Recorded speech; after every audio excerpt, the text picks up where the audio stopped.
Guys, so here I am again to do a new video on space physics. Today is about the expanding universe. So first we spoke about what makes a planet or satellite or any body really to move in a circular orbit around a larger body. Then we spoke about how the life and death of stars is. So how they are born, how they live most of their life, and how their deaths depends to their mass, okay, to their initial mass. So how they have different deaths according to how massive they are. We also said how the elements that we have in the universe were formed, so due to the either fusion of these stars during their main sequence stage or in the supernova explosions. And we also said how we got like all this dust and all these particles that could accrete and then generate later on planets and moons, okay? Today I'm going to tell you about the expanding universe. However, for me to explain this to you well, I need to tell you about the Doppler effect. So imagine that I have a source, a star for example, and that source is at rest.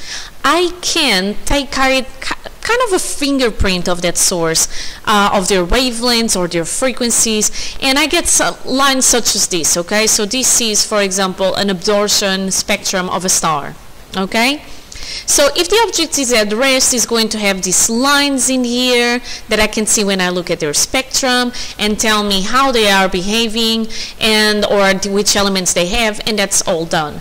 Now, if my source, either of light or sound, is moving either away or towards me, or if I am moving either away or towards the source, or if there is movement from both of us, then there is going to be an apparent shift either on the wavelength or no, in both in the wavelength and frequency, the energy. So there's going to be a shift of whatever I would see or hear from the source in the first place, okay? So for example, if I have this star moving towards me, take as reference the at rest, look at these emission absorption lines, these black lines, you can see that they are moving towards the blue part of the spectrum, so I call it blue shift.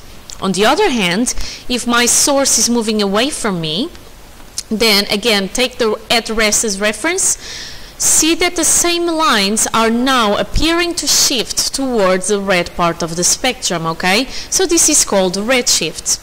So redshift is whenever I have an apparent shift in the wavelength and frequency, because they are related, of an object at the source that is either sending me some sort of waves, could be light or sound waves, okay?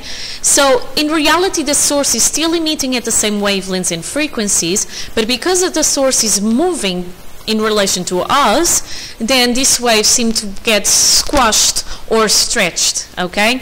So for example, if it's moving towards me, then the frequency that I get those waves is higher, right? And wavelength, because it does the opposite, then the wavelength gets lower, so I go towards the blue part.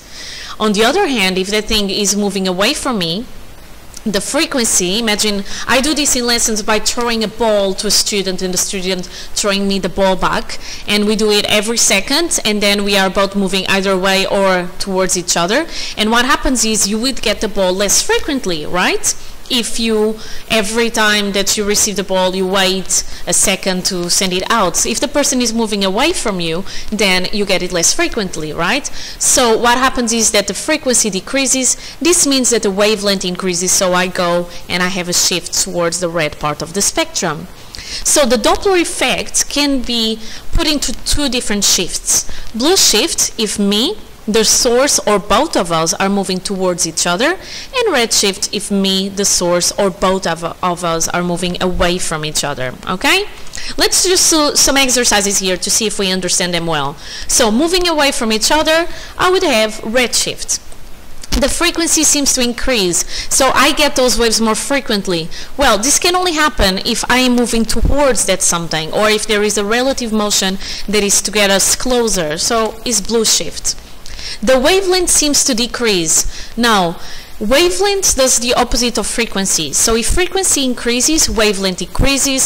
So wavelength decreasing means frequency increases, so I have blue shift, okay? I'm going towards the blue part of the spectrum, smaller wavelengths. The sound becomes low-pitched. Now, Pitch has to do with frequency. The higher the frequency, the higher the pitch.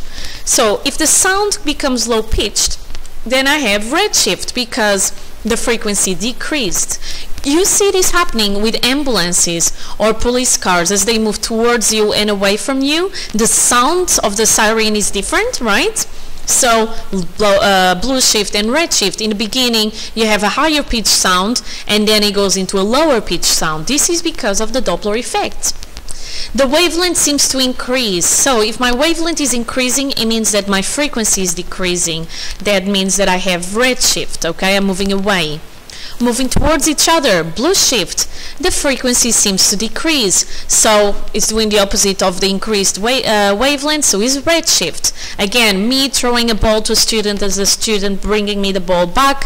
If we are moving away from each other, the frequency that I get the ball decreases, right? Apparent shift to the red part of the spectrum is red shift. Apparent shift to the blue part of the spectrum is blue shift. Now, how does this relate to the expansion of the universe? Well, many years ago, Edwin Hubble, the guy, so he was a physicist, an astronomer, and he's the guy that gave the name to this Hubble telescope, or actually, the Hubble telescope is named after him, okay? He used this class of stars called Cepheid variables to determine the distance of many galaxies. Now, I do have a video about Cepheid variables, so I'm not going to give details here about how they work, okay? But he used a special type of star to look at their spectrums and determine the distance of many galaxies. And there are three conclusions.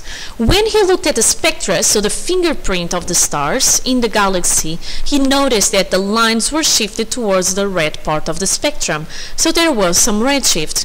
This means that all galaxies appear to be receding, so moving away from us, because all of them were showing redshift, right? And then he also saw that the more distance the galaxy, the greater the speed of the recession. So there was a linear relationship, and the greater the redshift. Now, this happens for every single star, every single galaxy, apart from Andromeda. Andromeda is actually in course of collision with us. It's going to collide with us. And you can see on Google the collision between our galaxy and Andromeda, the simulation on how it will look like.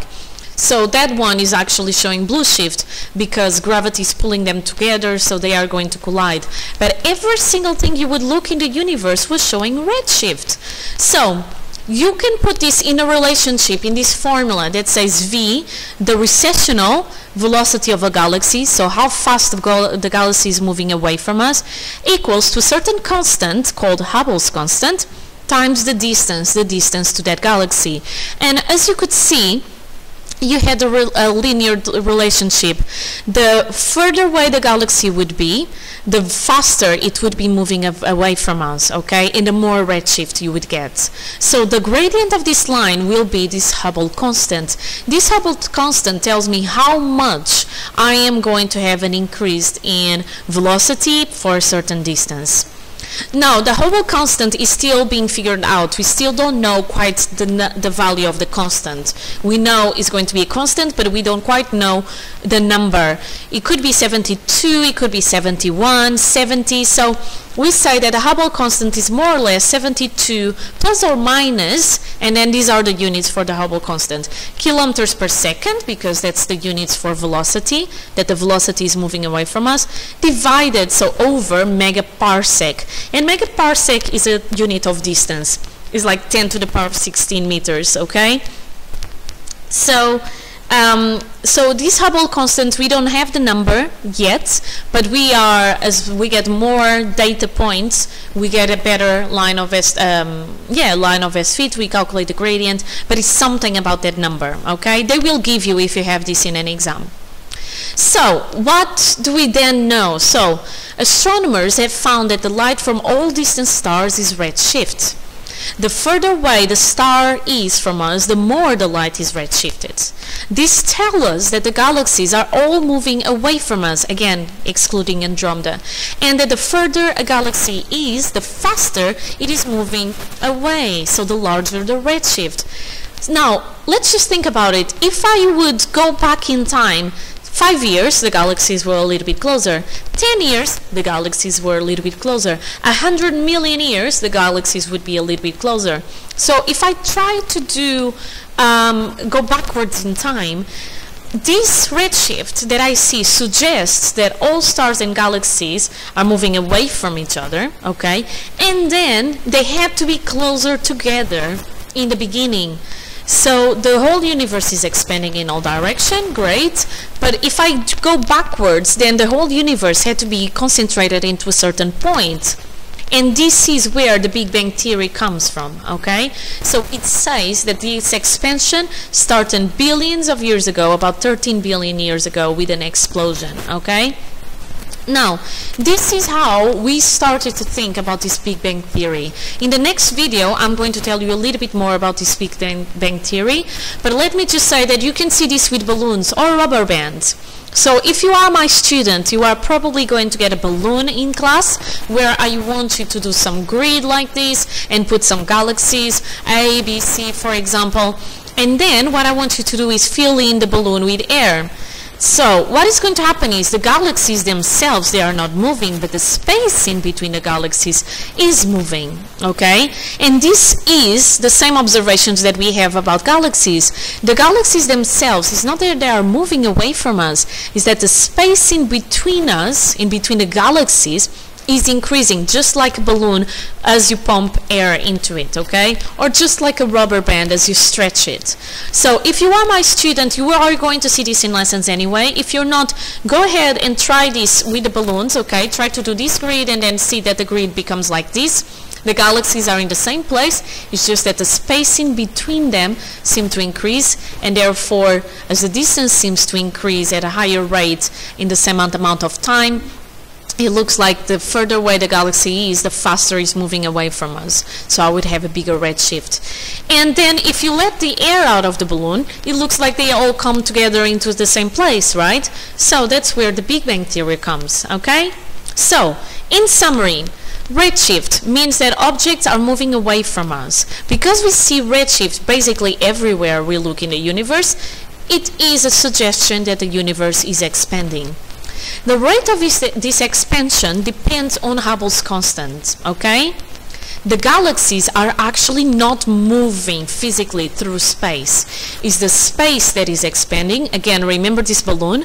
So that means that as the space is expanding, the light waves are stretched with it, okay? Or all electromagnetic waves are stretched with the space. So this is why they go towards the red part of the spectrum. It is an increased wavelength because you're stretching a wave, okay? This is called cosmological redshift, okay? Which is different to the redshift produced by sound sources moving in relative to you. So again, it's different than the redshift that you have in a motorbike or an ambulance or police car, okay? This, when I say cosmological redshift, I mean the redshift in the cosmos, in the universe. Anywhere in the universe, again, with the exception of Andromeda, the universe, the things are moving away from each other. And this suggests that the universe started with an explosion from a very hot and dense point, this that we call Big Bang. And that is it. That's going to be my next lesson, the future of the universe and the Big Bang. I hope it made sense. If not, you know what to do. Talk to me, come to me, message me, any of these things, okay? Up to my next video. Be happy and healthy. Bye!